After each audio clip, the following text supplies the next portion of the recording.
You're watching Tackle Talk Live, now into our 6th season as your #1 resource for bass tournament information, with a primary focus on both Toledo Bend and Sam Rayburn. Your hosts, Iowa Pro Staffer Steve Graff and Territory Manager for Sportco Marketing, Kevin Jean. Two guys with years of successful tournament experience on all levels. Guys who understand the importance of good information. Anglers willing to share their knowledge to help you become a better angler. So pay close attention as these guys give you more insight on how, when, and where to catch winning stringers. Here are your hosts of Tackle Talk Live, Steve Graff and Kevin Jean.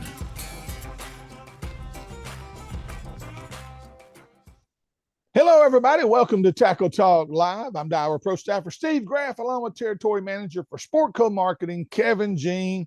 And Kevin, today we got a lot to cover today, and of course, as usual, we got controversy, we've got hot topics.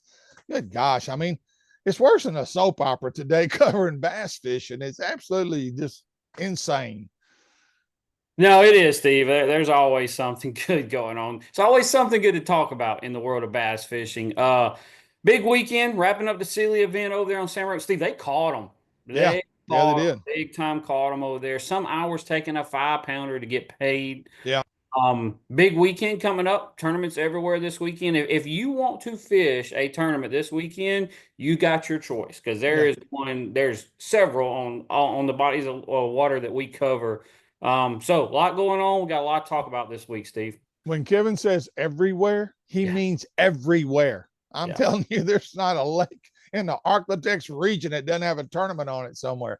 But anyhow, we'll cover a little bit of that, and we're going to wrap up today. We're going to wrap up the Sealy Big Bass Splash, and that's where some of the controversy is coming from this week. And it just seemed like every week we got a tournament. We got somebody who's either done something or didn't do something or were accused of something.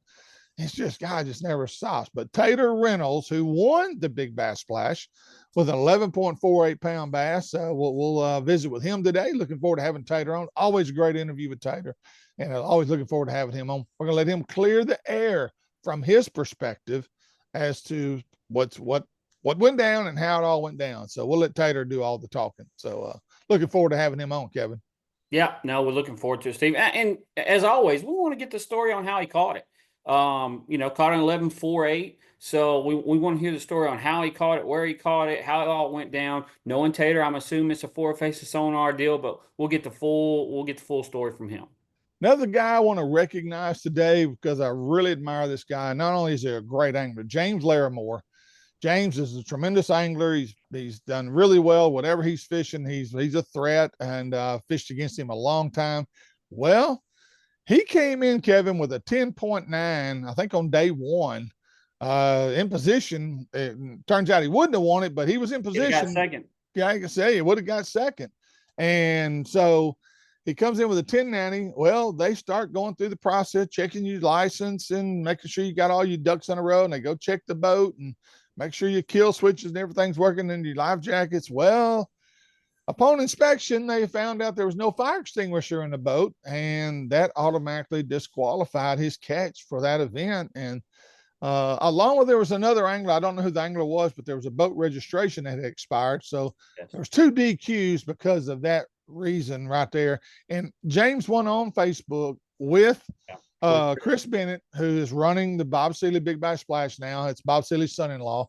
And I admired him for going on there and saying, hey, it was my fault. Yeah. And I think he had cleaned his boat out the week before and had forgot to put that one item back in the boat. That was a story I got told as well. I haven't talked to James. No, James, great guy, great fisherman. Yeah. I hate it for him, but handled it about as good as it could be handled. Cost him probably about $22,000. Yeah. Since he would have been second. One of those things, the story I got told was, hey, he cleaned his boat out the week before, set it out, set the fire extinguisher out as he's cleaning the boat, and it's still right there in his shop, didn't put it back in. But hats off to James, handling it like you should have. That's hard to do, Steve. That's hard to do when he didn't get DQ because when they found out he didn't have it, he basically disqualified. Withdrew. Well, he withdrew his fish. So right. Have to say you're disqualified. He's like, okay, I don't have it. I'm withdrawing my fish. Yeah. It is what it is. So he kept, I think Hanky got an extinguisher. He actually went back to fishing. Yeah. Yeah. And tried to duplicate the 1090, but we both know a double digit is hard to duplicate. So but anyhow, and again, that's one of the things about the Sealy Big Bass Splash over the years is they've got rules. Yeah. You better know them. I mean, I remember Bob Sealy telling me about a guy, a state trooper from Oklahoma, who was going to win the event. I think it was on Fork, and he was going to win the event. Well, upon inspection, they go out to his boat, and his wife is sitting in the boat, and Bob looks at him and says, did she go out with you? He said, yeah, she just read a book. She's just out for the boat ride. She's not a paid contestant? No. Oh, that's a violation. Anybody in the boat has to be a paid contestant. Whether you fish or not, that's up to you, but you have to be paid. And Bob said that was one of the hardest disqualifications he's ever had to make, because the guy was a great guy. It's just, one of them deals you got to, I always say, even on the stuff that we fish, whether it's a tournament trail, some tournament trails have one little change or a little bit different, whether it's practice time or whatever it is. Know the rules, read your rules, guys. When you're fishing tournaments, read the rules. It's important. Yeah, no, I agree, Steve. All right. Also today, Kevin, there's surrounding the bass fishing world, there continues to be just drama. We seem like we can't have an event today without some kind of drama going on, whether it's BASS, MLF. So far in PFL, there's nothing going on, but just give it time. I'm sure something's going to happen at some point. But your thoughts on where we at with the professional, well, not just professional, just bass tournament fishing in general. I mean, it's really getting kind of bad. That's a tough question to answer, Steve. That is, I don't know. I really don't. I don't know where we're at right now. Is social media the root cause of a lot of that? Social media is the cause of a lot of drama in the world, I would say, nowadays. Yeah. Just fishing. Everybody has drama. Every sports, circuit, whatever, has drama. And social media adds to that drama. Everybody's carrying, social media in their pocket every day. But, in the bass world with the split and forward-facing sonar on top of social media now, it's just, it's not a good place. It's not in a good place right now. Well, you just hit on something that I hadn't thought about, but it's the split is kind of where everything started. Oh yeah. That's when all the drama began. Well, and that's the problem is you have the split and forward-facing sonar kind of happened at the same time. Yeah. And then, like I said, more fuel on the fire with all the social media stuff, all the podcast, everything, people covering it from every angle, and people being able to express, getting their vocal point out there now is, that just stirs the drama even more. So this day and age, it's a whole lot easier to stir drama with all the podcasts and everything that we have. But again, it's just all of this happened with the professional league at one time, and I think we're going to get through it. There's still a lot going on, but I think we're going to come out better than we were in the past. But we got to get this. Yeah, we really do. We really do. And if you're wondering why I'm wearing the shirt I'm wearing today, MD Anderson cancer-free shirt, knockout cancer shirt. I'm going to get to that later on in the program. I've got something I want to talk to you about today because it's that time of year. Temperatures are getting hot. A lot of sun exposure right now. We'll get to some of that at the very end. I'll explain the shirt and why I'm wearing it. But anyway, we're going to take a quick break, recognize a few of our sponsors. When we return, we're going to visit with Tater Reynolds. You're watching Tackle Talk Live. We'll be right back. A good marine dealer is hard to find, but a great dealer is even harder. But in Iowa, Louisiana, there's a marine dealer that falls into the great category. Power Implements Marine, South Louisiana's go-to dealer for all things related to the boating industry. A Minn Kota, Garmin, and Mercury dealer, guaranteeing you first-rate service in both sales and repair. A great selection of new and used boats to choose from, including Skeeter, G3, Ranger, Camus, and Go Devil. A knowledgeable staff that will treat you like family and are always willing to go the extra mile to ensure you walk out a happy customer. To see everything they have to offer, go to powerimplements.com or stop by 606 East Miller Street in Iowa, Louisiana. Plus, mention Tackle Talk Live and save $500 off a new or pre-owned boat or $50 off your first service ticket. Toledo Health is a full-service primary and acute care clinic. Nurse practitioners Jarrett Rule and Melissa Vines bring quality health care that's needed and convenient to the area. Nothing is worse than being sick on your family or fishing getaway. Whether it's a stomach virus or a hook in the hand, Toledo Healthcare will try and meet all your health care needs. Appointments available and walk-ins are always welcome. So the next time you're feeling down at Toledo Bend, stop by Toledo Healthcare, located on Highway 6 just south of Toledo Town, or call 318-508-5323.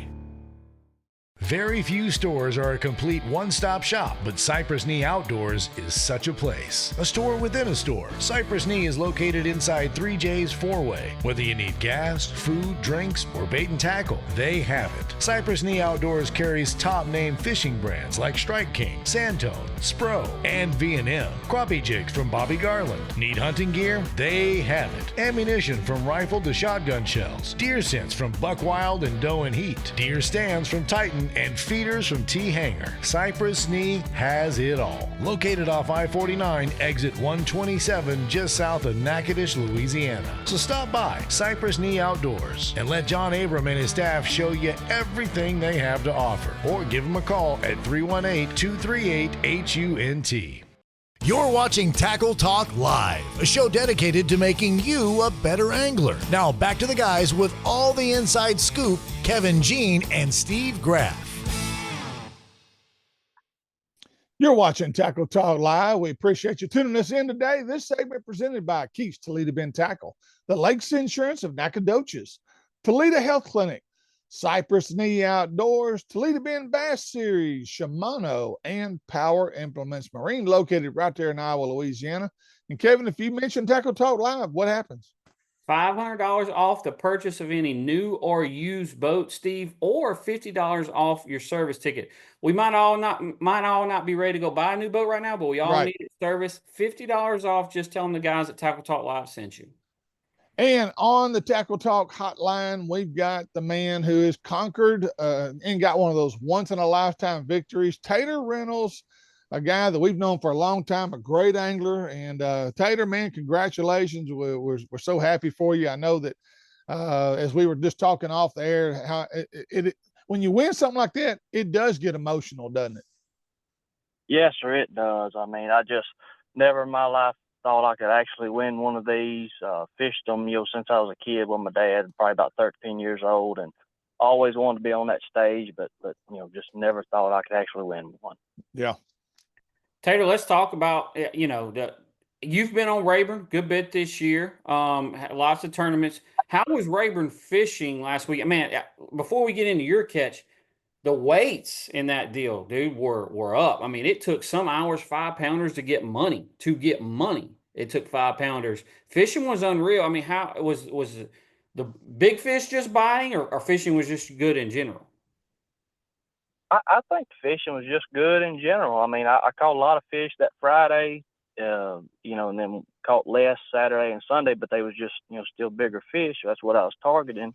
But I was surprised too. I couldn't believe it was taking, 5+ pounders to get a check nearly every time. I mean, it was unreal. Yeah. No, they absolutely smashed them. As far as size goes, that's for sure. A lot of boats on the water. Let's jump right into it, man. Saturday, you weighed. What time did you catch the fish?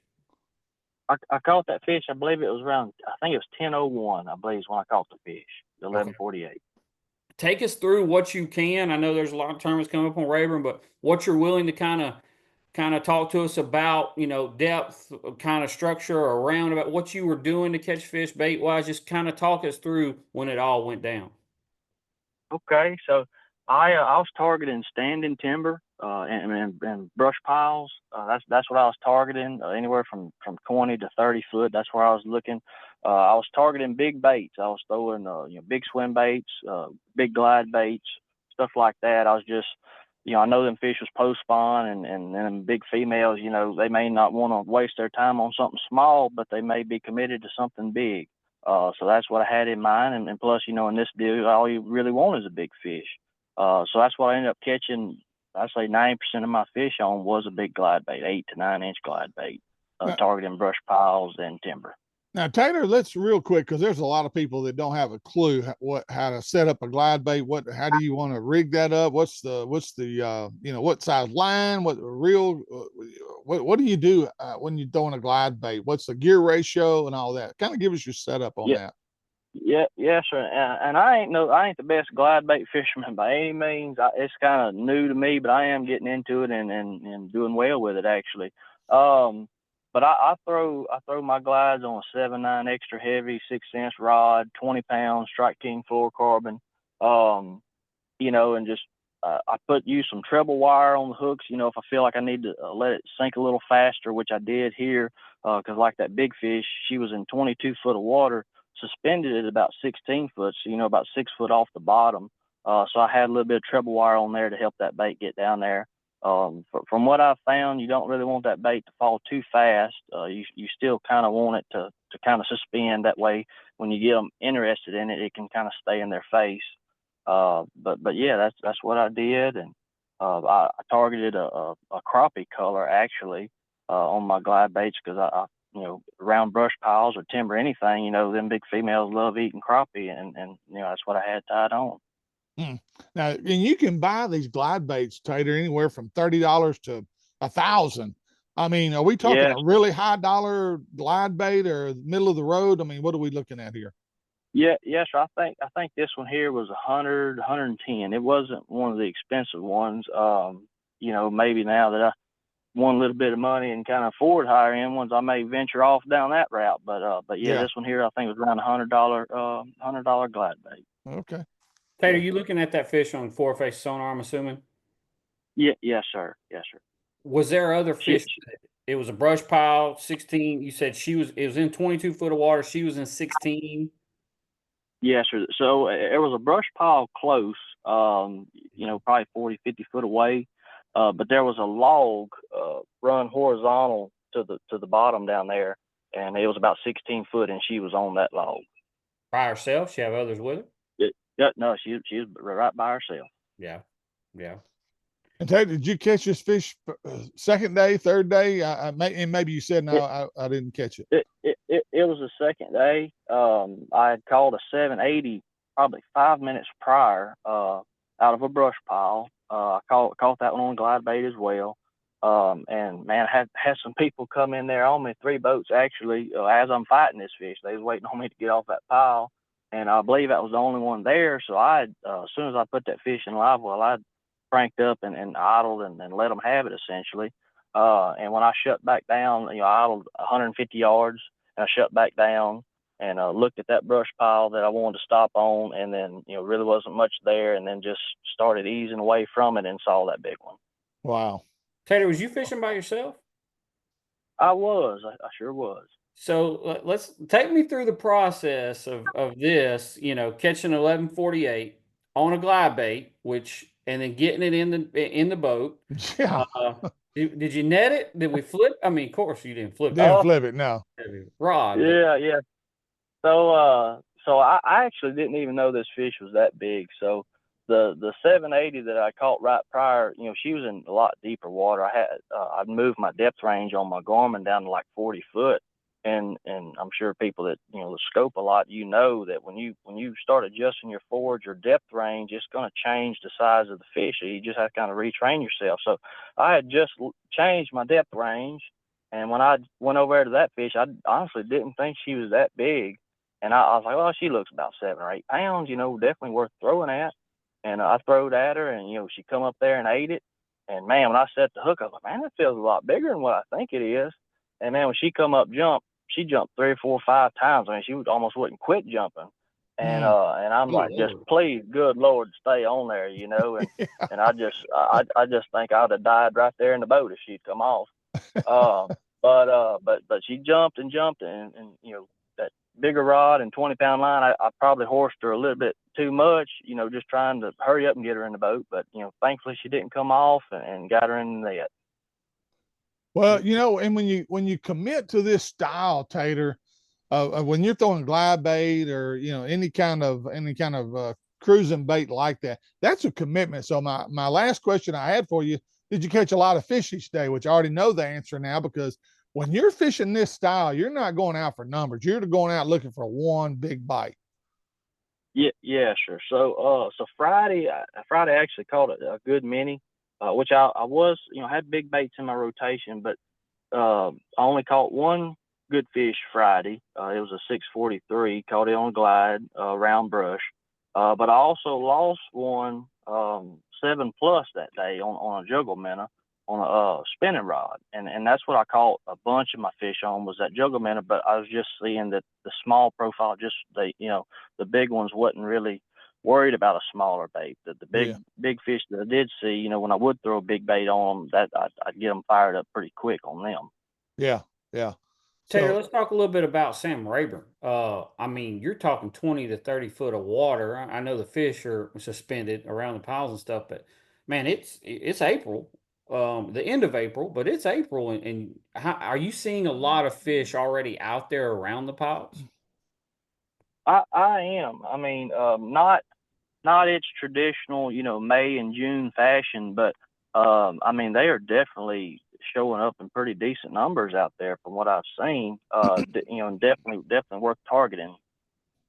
Well, I know the week before when I fished the ABA Solo 150 over there, you could go out to the brush piles. I mean, I caught a few. I mean, you catch a bunch of 2-pounders. I mean, good gosh, they were loaded with 2-pounders, but you could tell. And the guys that actually won it, I talked to both of them. One of the guys that won it, and he said that they are starting to get there. He said another week they'll be there. Well, there it was. I mean, then the week later, and you're seeing bigger fish now. Yes, sir. Yes, sir. And I didn't even get no practice for this tournament. I mean, I know it's just a game of luck and chance, of catching a big fish. So I didn't get to go over and practice. I've been dealing with a lot here at home, and I don't know if y'all know, but I had a tree fall on my house. So pretty much any spare time I'm having, I'm working on that, trying to get moved back in and everything. So I ain't had a whole lot of time to do a lot of fishing, but I, just knew that, late April like it is, there's a decent chance, that they could be in the piles, and that's what I wanted to target going into this. Yeah. And we all, I mean, for us that fish deep a lot, I know when they first get out there, they're a lot easier to catch because people haven't been messing with them. So that does help in a lot of ways, especially seeing big baits like that, around the piles and stuff. They haven't seen a whole lot of it because they haven't been out there long. People haven't been messing with them, so that definitely helps. How many checks did you catch for this event, Tater? So I weighed 4 fish, and cashed 4 checks with all 4 fish. Wow. Did you weigh anything Friday?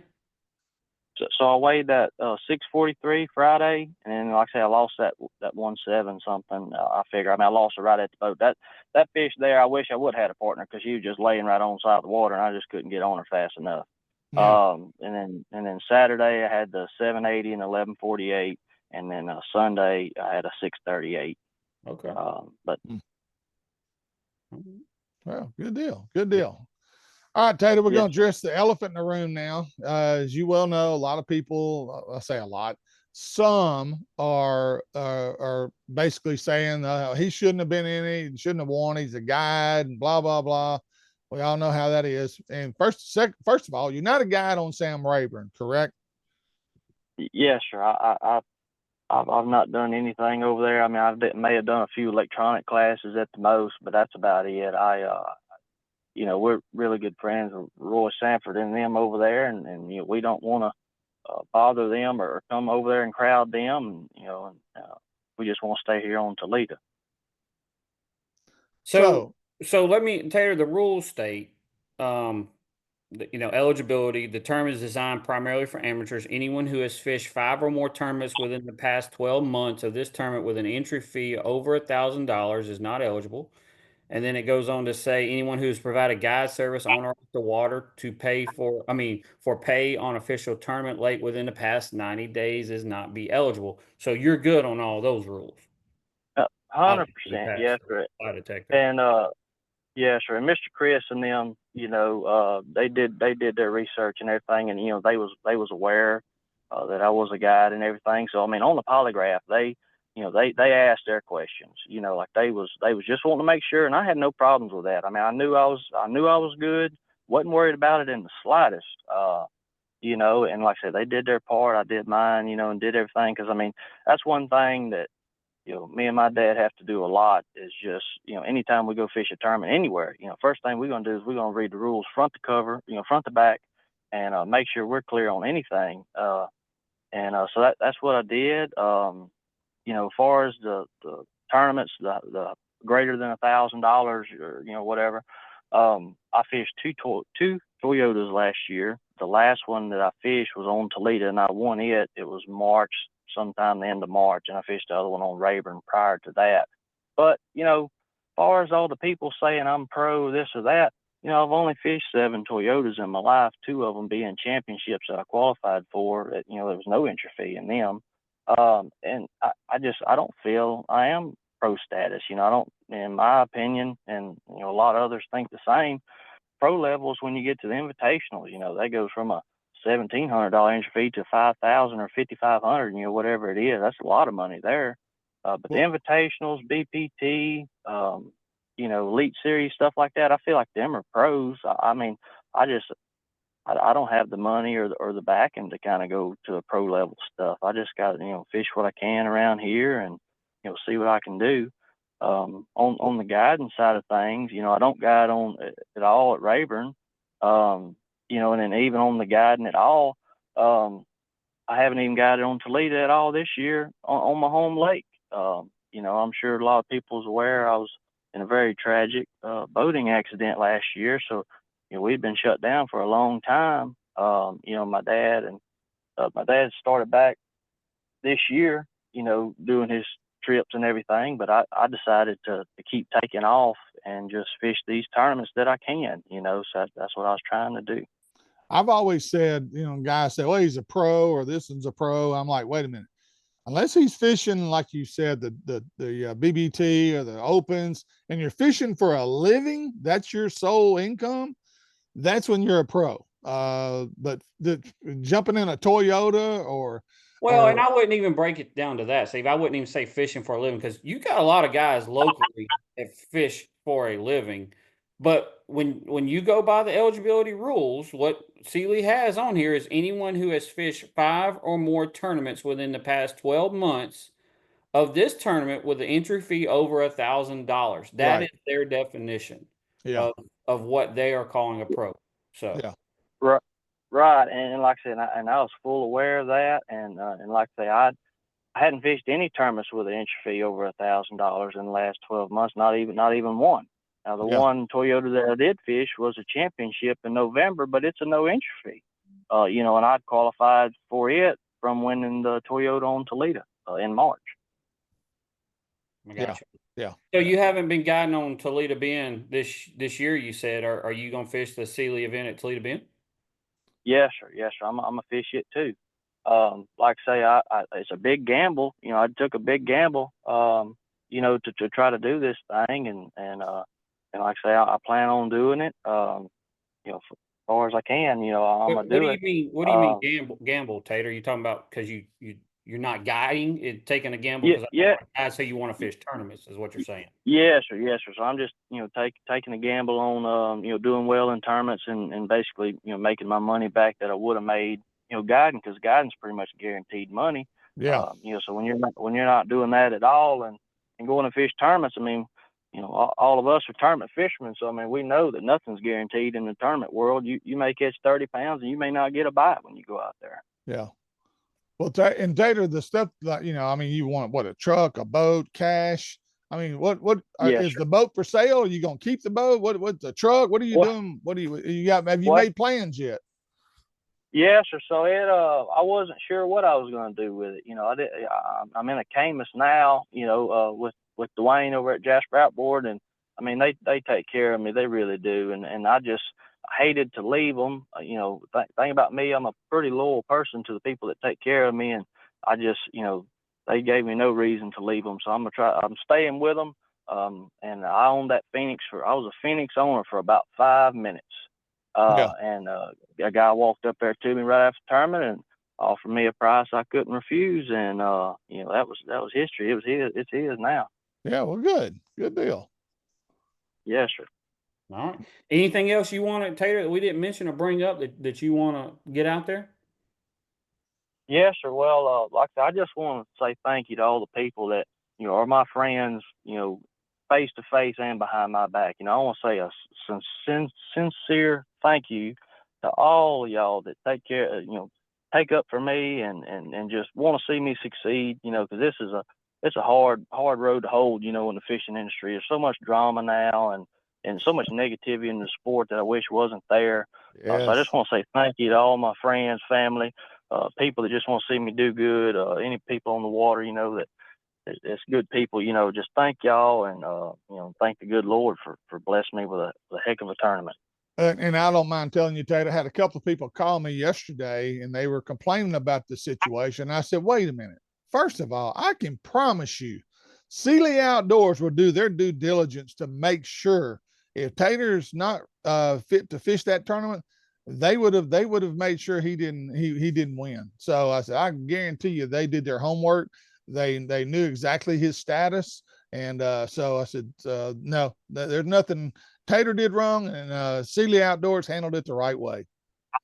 Yeah, yes, sir, they did. I mean, hats off to them. I mean, like I say, from the time I weighed that fish in, they wanted to go ahead and clear the air and get everything situated and find out the whole truth about everything. And, they did. And, that means a lot, even to me, getting pressured about it, I guess, it means a lot to me just knowing that they're going by the rules. The rules they've had has been the same rules as far as I know for a long, long time.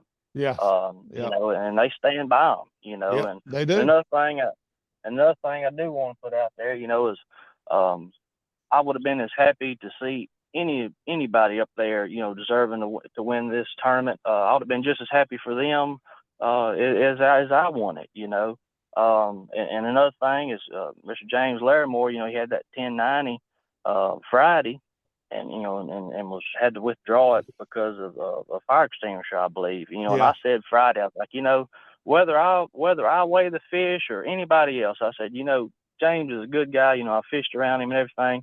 And I was like, man, I hope somebody catches one bigger than 1090 that you just help him feel a little better, that was my first comment. I saw it. And I actually was driving down the road with my wife and I saw it and I said, James right now is praying somebody catches an 11-pounder. Yeah.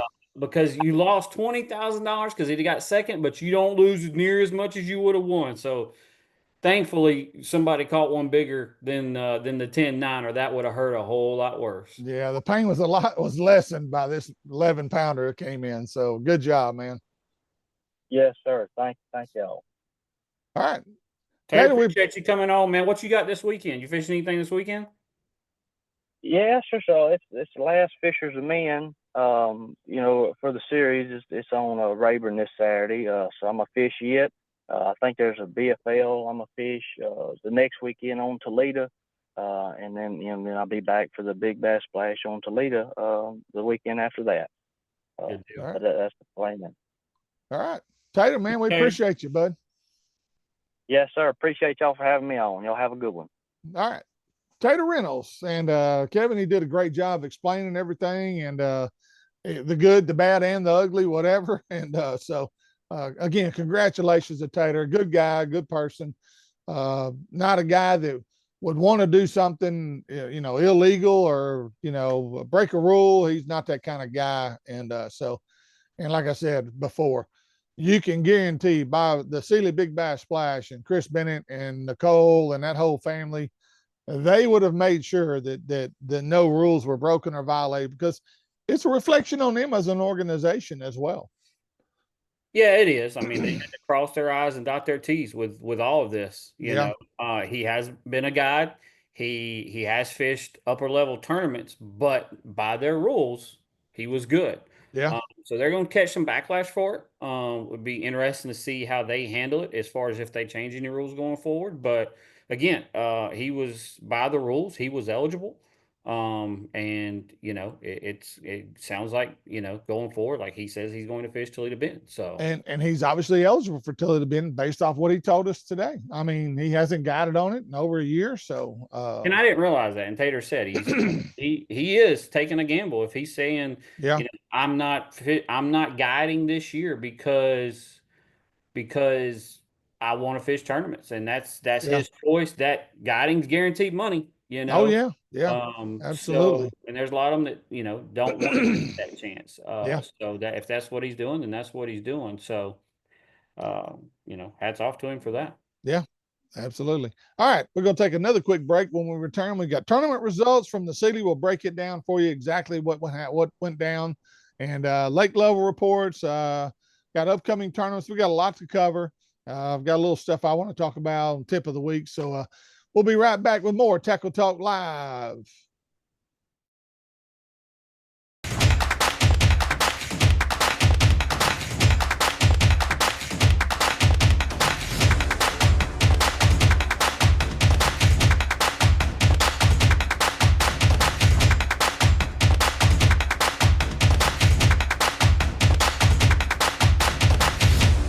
The Lakes Insurance Agency is an independent insurance agency taking care of Texans' insurance needs for over 25 years, offering auto, homeowners, boat, RV, life, health, and commercial insurance. Owner Clark Moore is a local fishing guide and tournament angler who understands your insurance needs and wants to be your go-to guide for all your insurance needs. For a free quote, give him a call and see why so many Texans trust the Lake Insurance Agency. 2 locations to serve you in both Nacogdoches and Bravos, Texas. Or give him a call at 936-205-4467.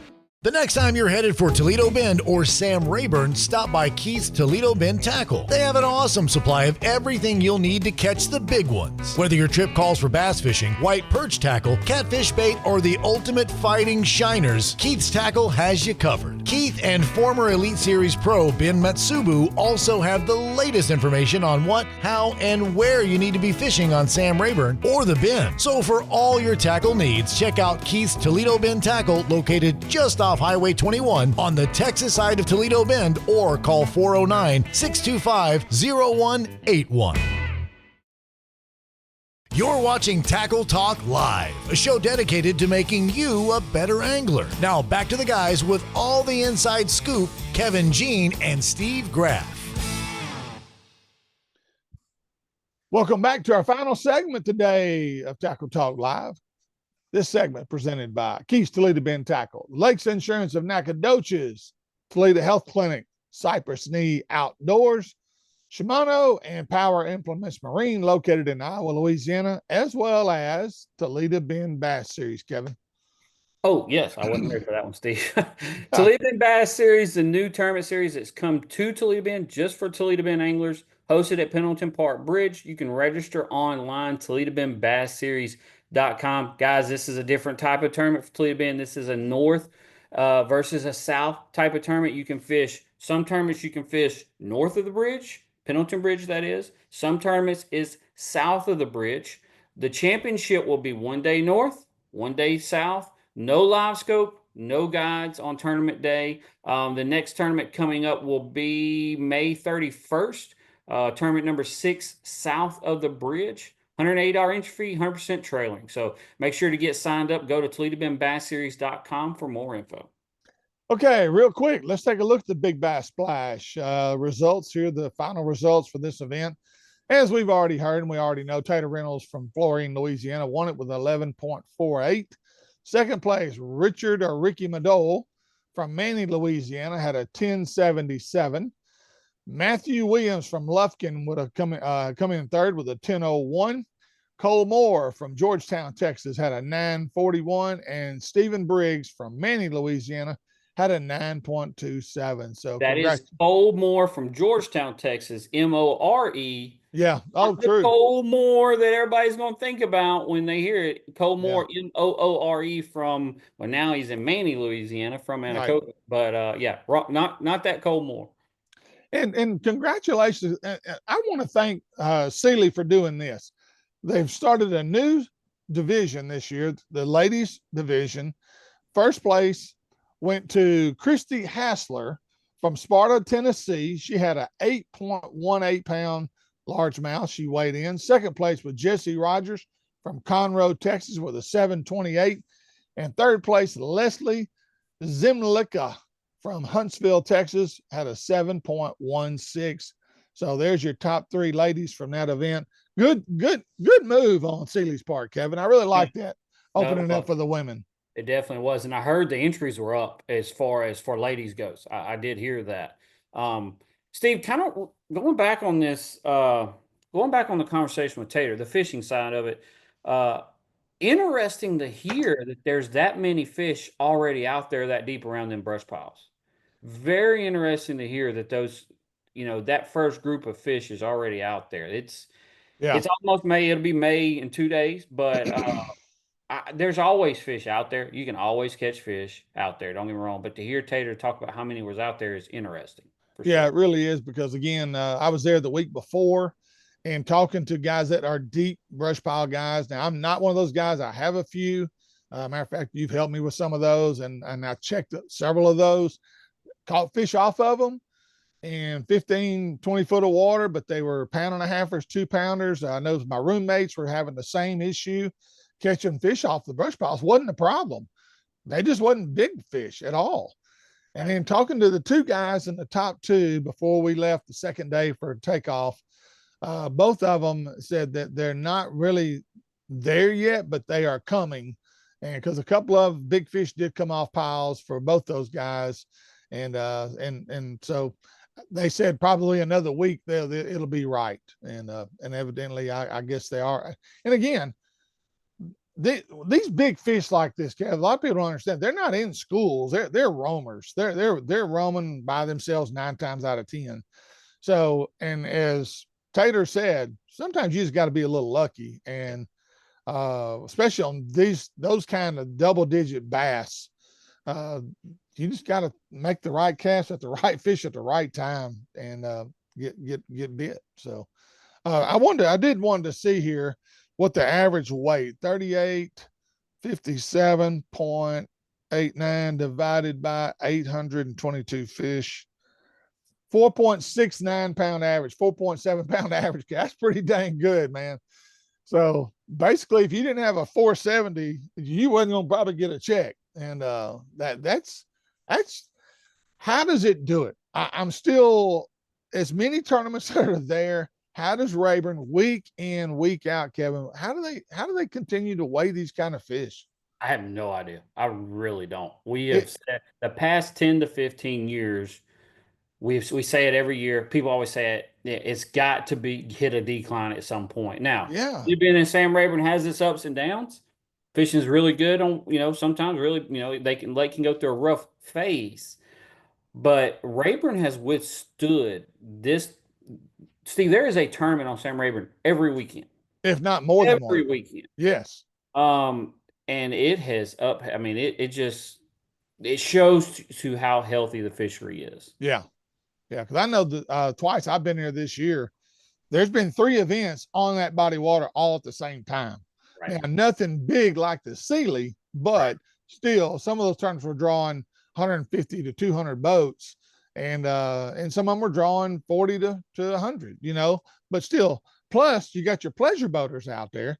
So there's by after 8 or 9 o'clock, you're probably following somebody else into an area because it's everything's being just hammered. But all right, real quick, Kevin, the Bassmasters are headed for Lake Fork this week, May 8th through the 11th, or really, I guess not this week, but the next week.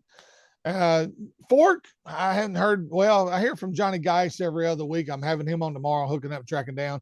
He'll give us a lake report on how Fork is fishing. But so far this year, everything he has said, it's really been fishing very well. Yeah, the little bit I'm not in touch with Lake Fork as I used to be with my guys over there. But on social media accounts, it looks like it's fishing pretty healthy, very well. Yeah. I think these guys are going to have the good thing about Lake Fork, it's a little small. you want to be able to fish in all parts of the water column so people can spread out a little bit. You don't Yeah. want it to be all these fish are on the bed. You don't want it to be all the fish out. You want a mixture of some fish shallow and some fish deep. Yeah. So everybody don't get in each other's way. And I Right. think this tournament will definitely set up like that. There will be some I think there'll be a couple spawning fish caught. There'll be a lot of frogfish caught, some top water fish, and then people's going to be able to get out and catch them cranking out deep, doing that kind of thing. So good time of the year for the Bassmaster Elite guys to go to Lake Fork, no doubt. And then the following week, they head over to the Sabine River, which I think a lot of them don't look forward to. It is a tough place to catch fish. Hey, for those guys that don't like the scopers, there won't be any scoping in this. Oh, no, that's exactly right. This is definitely a tournament. If you're a flipper and a pitcher and you want to go down the bank, this is where you're going to do it. And so looking forward to seeing how that turns out. Always have some great tournaments there. Upcoming events. I'm looking at 1, 2, 3, 4, 5, 6, 7, Kevin, that are all next weekend. This weekend, yeah. This coming weekend, yeah. Yes. And, Toledo Bend's going to be busy this weekend. They got the Trey Buford Memorial going out of San Miguel on May 3rd. The May 2nd and 3rd is I'm actually fishing this event this weekend. The Southern Bass Club Association Elite 8 is the new club style tournament. It's taking the place of the top 6. It is now the Elite 8. Again, it goes on this weekend, Friday and Saturday, May 2nd and May 3rd. Looking to have a really good turnout. I'm excited. It's different. It's a different style of tournament. I love fishing this style. I've fished the top 6 several times. It's just, I'm in with some boys in the Natchitoches Club there and was able to get in and fish this event with them. So looking forward to this weekend on Toledo Bend. What's a busy one? What's the format, Kevin? I mean, how many boats are on the team, and how many fish can you weigh from each boat? 4 boats per team, 2 guys in each boat. So it's 8 men, 4 boats. Honestly, Steve, I didn't fish it last year. I don't know the exact number of how many fish we are to weigh in. I thought it was 2 fish per boat, but I could. No. You can weigh as many per boat, but per team. So you take your best 5 out of the 4 boats? No, you take your best. You take your best. Or does everybody's boat count? Every boat counts. Every boat counts. But let's say let's say you're fishing with your partner in one boat. I'm fishing with my partner in the other boat, and the other boats let's say they have 3 fish apiece, and you have 5. If I've got 7, if our number is 12 or 14, and I forget what the number is for the Elite 8, but I can put 7 in. We combine and put our biggest. Let's say it's 12, and it's a little bit more. I forget what it is this year. But we combine for our biggest 12. Now, you might contribute 3 or 4 of those fish to that stringer. You might not contribute any. Right. It's just as your 4 boats, the biggest, however so many we're allowed to weigh in. Yeah. Okay. Also coming up this week, this weekend, Bass Champs will be at Ray Roberts, which is where the Classic was. I'm sure they have a good turnout for that. Belton Lake, Texas Team Trail will be there. ABA Pro League on Caddo Lake. That's going to be the first Louisiana tournament for the Pro League because it got canceled earlier in the year. That'll open up the Texas Pro League for ABA, Louisiana Pro League for ABA, be their first event on Caddo. And that's going out of Earl G. Williams if you're looking to fish that. Jimmy Granger Team Trail will be on Black Lake. May can be a really good month on Black Lake for those guys. And also Fishers of Men, Texas East, as Tater Reynolds was just talking about, it will be on Sam Rayburn. Look for the weights over there to be very good, very high. Then the following week, May 10th, No Scope, Just Hope tournament. That's put on by Outlaw Outdoors. Clint Wade and his wife, Stacy, they do a great job with that. Looking forward to seeing how that goes. And May 9th and 10th, listen up, all you guys that are fishing the ABA Solo 150. This 9th and 10th has been rescheduled, which was scheduled for Palestine, has now been rescheduled for June 27th and 28th. And so June 27th, 28th will be the final Solo 150 on Lake Palestine, not May 9th and 10th. Kevin, what is the rest of them there? You got them? Yeah, May 10th, Texas Northeast Division, Lake of the Pines. Jumping on down May 24th, ABA Pro League, Texas Division, Lake of the Pines. May 24th, Outlaw Team Series Championship, Sam Rayburn. And then jumping into May 31st, Toledo Bend Bass Series South. So that one will be south of the bridge. Yeah. And then the last one, I didn't say this. ABA Solo 150 Louisiana Division will have back-to-back days, May 31st and June 1st on Red River out of Red River South. So those two separate tournaments on back-to-back days. One's a makeup tournament. So lake levels, Toledo Bend's at 171.49. It's down 6.12 inches. Had a 10-day gain of 4.8 inches and 24-hour loss of 1.68. So they are pulling on it. Sam Rayburn 164.51. It's 1.32 inches above pool. So it's basically right at pool stage. 10-day loss 8.04. They've been pulling on Rayburn for a while. And let's see, Lake of the Pines at 232.68. It's 2.68 feet above pool. They've been pulling on it pretty hard. It's had a 10-day loss of 2 feet and a 24-hour loss of 2.76 inches. So they're definitely pulling it back down. And but Kevin, the reports I heard when it was at 5 feet above pool line, they were in them bushes and they were whacking them. So I'm sure some of them fish are pulling back out now. And but anyway, Lake Fork 402.78. It's 2.64 inches low, and it's had a 10-day gain of 0.48, 24-hour loss of 0.24. So that's your report on lake levels in our area that a lot of guys fish. Kevin, one more thing I've got, and again, I'm going to explain the shirt. This is my MD Anderson shirt. And guys and girls, hey, it's that time of year. Sunscreen, which a lot of people say you should wear it year round, and I'm one of those. I do wear it year round, only because I've been diagnosed with melanoma before. And but if you're looking for a sunscreen, I've done quite a bit of research over the years, and my dermatologist is outstanding. Rachel Dean from here in Natchitoches does an outstanding job. Keeps me in the loop as to what's going on, what's the latest and greatest with sunscreen. Mineral base, if you're looking for a sunscreen, try to go with a mineral base. And this is the Elta MD UV Ox Mist. I really like this stuff. Some of the sunscreens will cause, especially on my face, will cause those real hard zits to pop up. And boy, they're just a nightmare to deal with. This mineral base seems to be a much better solution for me. And it's SPF 40. Which is plenty strong. And but make sure you use it. If you got sunscreen, it ain't no good if you ain't using it. Also, big hats, long sleeves, long pants. Yes, it's hot, but there's clothing out there now, Kevin, as you're aware of, that there's apparel that if you got a little bit of a breeze, even when you're long sleeve, the texture of the materials and what it's made out of, it'll cool you down. It's crank your motor up and run. It's like almost like wearing an air conditioner. So but anyway, wear the proper clothing, wear your sunscreen, wear the big hat, because this is becoming more and more people are being diagnosed with melanoma. I know Stephen Johnston on Toledo Bend, he's had it. Several guys. I've heard Reynolds, what's his name? The pro Jeff Reynolds has contracted melanoma.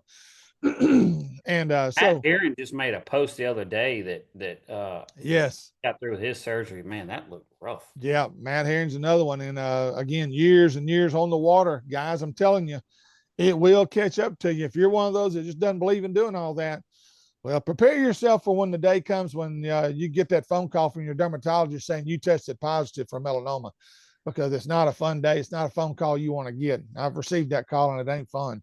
And it's very and close to me as well, Steve. My grandfather got diagnosed with it early enough. He caught it. I've had some cancerous spot. I had one cancerous pre-cancer spot found.